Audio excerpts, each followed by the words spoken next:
I'm artist Andrew Denman, and you're watching Acrylic Painting with Andrew Denman.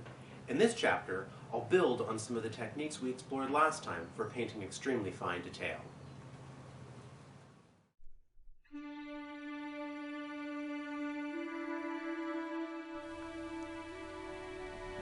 Having completed the tiger, it's time for me to start work on the paint cans. I've blacked the back of my study behind the paint cans and masked off previously transferred elements to prevent unnecessary foxing. I prepare to transfer, being very careful to align the study perfectly in place on the board. Next, I trace over just the exterior lines of the paint cans, using a hard lead pencil and adequate pressure to ensure the transfer of a clean and readable line. The results are satisfactorily as expected. Next, I mix a medium violet gray to use as a base coat for the paint cans. Using a fine liner or script brush, I carefully paint up to the edges, then fill in with a small flat brush. My goal is to create a smooth, even, cohesive base.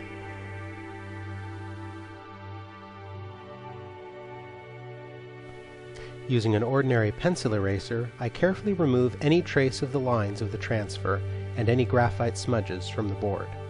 After a second coat of paint, I very lightly sand the base coat with a fine sandpaper to obliterate brushstrokes. This simple step goes a long way towards preparing a usable surface for the application of ultrafine detail. Lining up the study once again with the registration marks, I now transfer the interior lines of the paint cans. This leaves me with a clear and graphic footprint to help guide the rest of my process.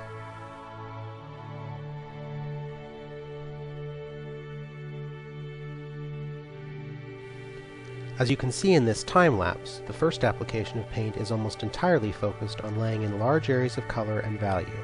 Of course, given that this area of the painting is still quite small, it does require a fine brush and a steady hand. Before going any further with the paint can itself, however, I need to lay in shadows.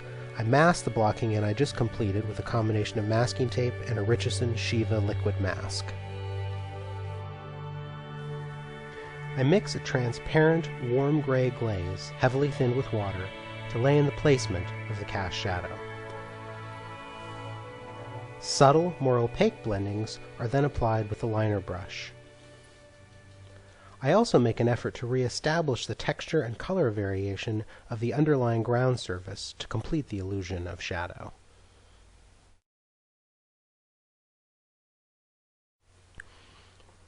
I take this same approach with the rest of the paint cans, and of course, never forgetting, with the tiger, which previous to now has looked a bit too much like it's floating in space.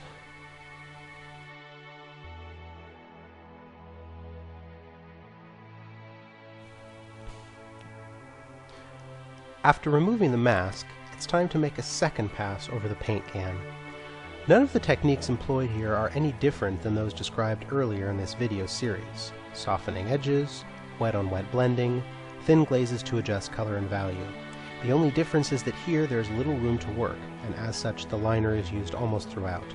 This work demands, more than anything else, great focus of attention. As I progress further, you'll notice the magnifying head loop I wear entering into the left of the frame. I don't use a head loop often, but for this kind of ultrafine detail, the 4x magnification reduces strain on my eyes and allows me to explore subtleties which, while not perhaps immediately perceptible individually to the average viewer, combine to form the difference between detail and exquisite detail.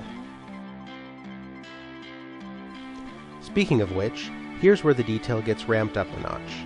I'm using the opportunity of these paint cans to work in a cheeky little signature. These will be Denman brand paints, which means the cans must be readable. This looks dauntingly difficult, but with careful viscosity control, again a thin syrup consistency, it's easier than you'd think. It's also a sharp illustration of the old right tool for the right job adage. To wit, a very fine point is essential here, so I break out a new liner. Of course, I'm not going to make every scrap of the label readable. The painting area just isn't big enough. Stay tuned for the final chapter in this series, which explores trompe l'oeil for that special brand of madness. In this case, I make tiny gestural marks that, even from a short distance, create the illusion of tiny text. Most important is that all of this text curve around the can. If these details do not conform to the contour of the object, no matter how fine the detail, the effect will be a disastrous flattening, and I will lose all sense of the volume I fought so hard to achieve through shading. As with everything I do, the main approach is a slow, steady buildup of contrast and a gradual sharpening of detail.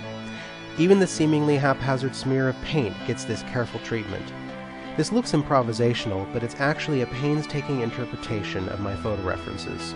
Remember that I did stage, light, and photographs build paint cans early on in the study process. At this point, you can see the credibility and ultimately veritas this research helped to achieve. As I near completion, transparent glazes bring the color to full vibrancy. Pushing back the darks, and then adding bright highlights gives the paint a rich, wet look. It's been a bit of a marathon to be sure, but the results, as in any labor of love, are ultimately well worthwhile.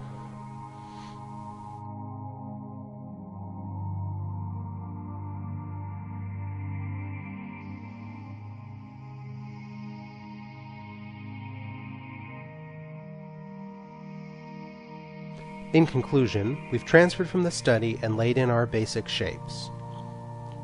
We blocked in the rudiments of color and value, anchored objects in three-dimensional space with cast shadows, built up detail, then glazed and highlighted to completion. Thanks for joining me. Tune in next time as I explore painting feathers.